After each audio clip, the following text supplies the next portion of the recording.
Volume 1. Tensei Shitara Slime Dataken Chapter 5. Trouble Fomenting. On this day, earthquakes rippled across the world. The disappearance of the Calamity-class monster, Storm Dragon Feldera, has been confirmed. Although he had been sealed since 300 years ago, he's still a Calamity-class monster. With his disappearance, it might be a sign of a new threat born in a different place. However, after the 20th day passed since the information of his disappearance, the Western Holy Church declared the complete disappearance of the Storm Dragon Feldera. Count Nidalee Megam was angry. As if such ridiculous thing can be true. He cursed so while remembering the Cardinal's words. Cardinal Nicholas Spulthus. It maddened him to even recall those words. The threat of the Storm Dragon Feldera has disappeared. Therefore, the provisions and monetary support from the Holy Church shall be terminated from today. Saying so, the Cardinal ended the one-sided conversation. After calling him one-sidedly, he was even made to wait for 3 hours. Certainly, the monetary support he had received until now was extremely helpful. As his territory, which bordered the Great Jura Forest, is the cornerstone of defense for Pharma's kingdom's frontier. But that's not just a problem for the Pharma's kingdom alone, it's also Western Holy Churches which bordered the territory. Although the Storm Dragon Feldera was sealed, his being a threat wasn't change. That's no exception even for the monsters. No, rather, it could be said that he was more of a threat for the monsters. With the disappearance of such threat would only mean the increasing activity of monsters' movement. Although the defense of the frontier area should be strengthened, they ended their support in this timing. This was the reason of Count Nidalee Megam's anger. And though the Western Holy Church had their own reasons, none mattered to Nidalee. What should I do to protect my territory now? He has the money to hire mercenaries. As for the Freedom Association's adventures, they're unreliable in case of emergency. And as for the Church, his ray of hope had just informed him the termination of support. His last hope is from the kingdom, but... Nidalee despaired imagining the king's face. Even until now the king hadn't given any support with the existence of the Storm Dragon Feldera. As the threat is gone now, he thinks that the defense expenses would simply be reduced. And if he handled it poorly, he'd be unable to increase the tax. Just thinking such things caused Nidalee to frown. Inside the carriage returning towards his territory, Nidalee racking his brains for the measures hereafter.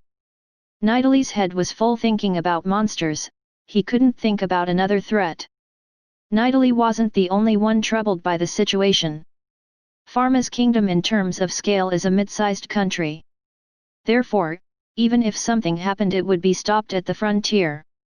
With such circumstances, the country's sense of crisis is weak. As Nidalee had guessed, there was a minister who thought to reduce the defense expenses too. However, other small countries bordering the Great Jura Forest couldn't afford to do the same. There's no point in asking someone's help, as they must come up with countermeasures by themselves. The kings and ministers in each country held emergency conferences every day about information gathering and countermeasures for hereafter. One minister of the small country Burmund, Baron Billiard, was one of them. There's one reason why I called you. Have you heard the matter about the Storm Dragon Feldera? Asking without changing his attitude, Baron Billiard asks the man who entered the room. Although his stature is short, he was a man with watchful eyes. Of course, Baron. The man affirmed without any small word. With a deep hoarse voice. As expected for a guild master, or should I say so? Baron Bellward snorted and continued as if spitting out words. So, what kind of measures the guild will take? Nothing in particular, there's no plan to do anything. What? I didn't hear it well, but... Does that mean you have no intention for any countermeasures? Yes. I don't feel there's any need for that. The man who was called the guild master, answers indifferently. With an expression like he didn't understand why Baron Billiard was mad. Baron Billiard continued his words without revealing it on his face, though he thinks such attitude is unpleasant. although it could hardly be said that his effort was completely successful. Saying there's no need is strange. With the disappearance of the storm dragon Feldera, the monsters would surely more active. And yet, you are not taken any countermeasures. This is a weird thing you have said. It's the country's job to think about countermeasures. We of the Freedom Association aren't volunteers, you know. It was a fact. Freedom Association is a guild that's not bound by country's system. Compared to the workers affiliated with the country, their livelihood wasn't guaranteed.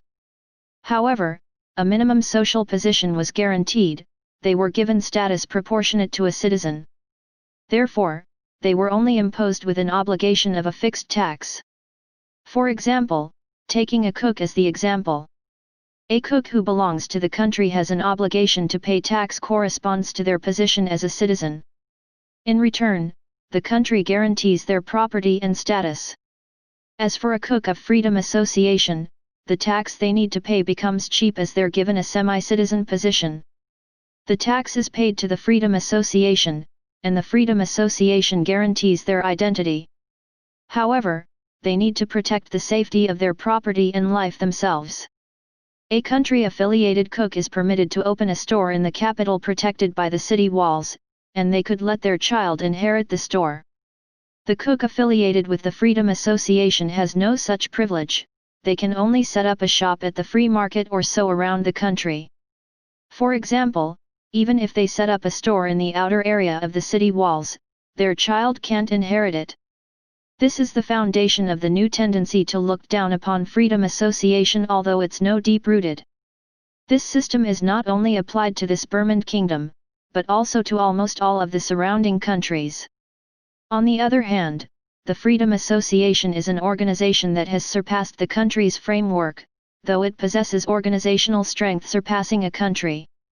Whether it's accidental or intentional is unknown, but it's a fact that their activity slips through the country's supervision. Protecting the citizens' property is the basic duty of a country, isn't it? Similarly, we of the association have to protect our guild members. We both have it tough. Hearing the shameless excuses of the guild master, a vein popped up on Baron Bulliard's forehead. Obviously, he realized that he has been taken advantage of. Enough with the tedious talk. From the Free Association, how many mercenaries can you send? How many adventurers excelled in combat? How many can you send to protect this city? The guildmaster let out a sigh like saying, good grief. I don't want you to misunderstand, but we are not a volunteer group. As for mobilization based on the agreement between the country and the association, we could mobilize 10% of our members. If you demanded more, it would depend on the price. The population of Burmand Kingdom is 1 million people. About 7,000 people are members of the association. This not included their families. Based on the official agreement between the country and the Freedom Association, the number of people that Freedom Association can mobilize is 10% of its members, about 700 people in this case, who would enter the command of the country. This is of course only the number of people affiliated with the guild in each country, it's not applied to the member of another country. For that reason, even though it's a Freedom Association, the country they affiliated with has been clarified. Moreover, although the country can set the period which this agreement is issued, as in the agreement during that period the tax that a member of the guild had to pay is reduced by 20%. It has compelling force, but it's not possible to abuse the pact to thinks it as revenue. After all, as the association need to rebuild the salary of the collected member, it's a natural decision. Even if for argument's sake, it's collected from all of the members, such thing is impossible. Since half of the association members are non-combatants. Even as a kingdom, it understands this thing well. For that reason, normally it didn't use force, but right now is not the time. As the monsters became active. That certainly is the biggest reason. But, the real reason is... enough. Hey, Fuse. Can you speak what you really thinking? The guild master, no, Fuse was a bit surprised at being as his name was called. And so, for the first time, he gazed at Baron Billiard right in the face. It was a non-aggression territory where the place the storm dragon Feldera was sealed. As now the route is available, there's a possibility that the Empire in the east would start to move.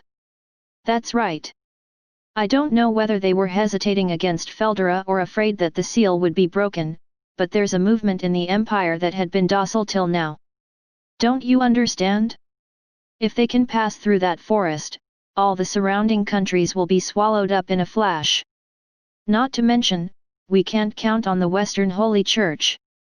The countries around the Great Jura Forest that aren't united would be under the rule of the Empire in a flash. The Church won't move, so I think. They aren't interested in the conflict between humans. Because their doctrine is extermination of monsters. That's so. At least if one of the Holy Knight moves, even the Empire won't carelessly move. Although we can gain time even just by losing our preparation to the monsters. It would be impossible. For the Church, even if the country collapsed, it won't hurt their purse. It's not like the Church would save all of their believers. Fuse thinks as he gazes at Baron Billiard's face.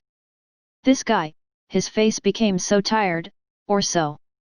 It might be understandable, but Baron Billiard seemed to have aged instantly on these few days. The two of them was actually a childhood friend. Although he's a baron, it would be a bit inconvenient if his friendship with a noble become public. It's necessary for them to build a relationship that makes people think they're using each other, so they always acted like they're on bad terms. As a small country like theirs can't overcome this predicament. But, this probably just a needless worry. Certainly, there's movement in the Empire, but it's not certain that the Empire will come to attack.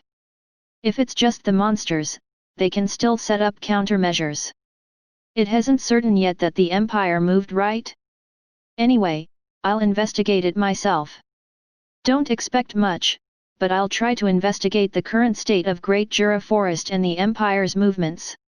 Sorry, you saved me from the trouble. Right, it has not been certain that the Empire moved. And even if they moved, for example, no, if they moved it would be a large military movement. Even they would not fare well against constant ambushes and skirmishes. The Empire won't be so lenient to move to commence a skirmish. With an army over 1 million, it's likely they'd trampled all of the surroundings countries altogether. If that's the case, there should be enough time for the preparation. At least about 3 years. Even so, it can't be said that's a long time, but it's enough for this side to be prepared. Anyway, it's all about getting information. There's no time either. I'll go. I entrusted it to you. The two nods to each other and then separate. Because there's a lot of things they ought to do. Cardinal Nicholas Spulthus sprouted a thin smile after making sure that Count Nidalee Megam had left. Damn bug. So he spits out those words with smiling face full of kindness. Bugs that only swarming due to the Church's money, influence, and military strength, without having faith in God. That's his, Nicholas's evaluation of Count Nidalee Megam. And not just him. All people who belong to the Church were thinking so. If you believe in God, devote yourself to Holy Empire Rubrios and become a believer. So, the Western Holy Church, as the state religion of the Empire, was the only group with the one and only, holy and inviolable Pope as the leader. The Holy Empire Rubrios is the headquarters of the Western Holy Church, and all of its citizens are made of believers. No matter how much those from another country proclaim their faith, they're worth nothing if their faith just on the surface. God takes precedence over everything. If that's so, they didn't need to show benevolence for those who won't become their citizens even if they beg for help. That's consensus of opinion of the people who affiliated to Western Holy Church, not just those below Cardinal Nicholas. Originally Nicholas thought that they should kill all of the heathens who don't believe in God. But there was a person who ridiculed that idea and changed his mind. That person was the otherworlder Sakaguchi Hinata. This is what she said. It's pointless. To change the hearts of those who believe in other gods need a lot of energy. Rather than doing such thing, just give them your hand, and accept theirs. That is the most proven method. Protect the people from monsters, and make them think we are a group of justice. Anyway, since war won't disappear from this world, lend them your help in times of trouble. Monsters are humanity's common enemy, but isn't that the same for fellow human? No need to pointlessly provoke someone's enmity. Because the masses are foolish, they would immediately believe in God once you saved them in times of trouble. Isn't that the raison d'etre of a religion? She is a complete pragmatist. Despite being an atheist herself, she didn't deny religion. She thoroughly uses it. Even for Nicholas, she's so cool-headed. Nicholas was shivering, staring at her icy eyes. All we need to do is waiting. Let the other countries lose their strength. Therefore, we need to make them indebted. He trembles when that whispered to close to his ears. Is it due to delight or terror? Yet Nicholas obeyed. And as a result, the status of the church has changed greatly during these 10 years. It possessed their own influence till then, but just in 7 years the church became an indispensable existence to each country. Having distinguished achievements, Nicholas was promoted to a cardinal from a bishop. Everything is thanks to her. Oh well, just as she says, even a bug have their uses. Nicholas thinking about things hereafter. It's uncertain whether the empire would move, but the monsters movement will become active. There's no doubt that he'll be busy. How will she move? It might be a good idea to contact her after a long time. Right now she should be the head of the imperial guards under the Pope's direct command, the Holy Knights leader Sakaguchi Hinata.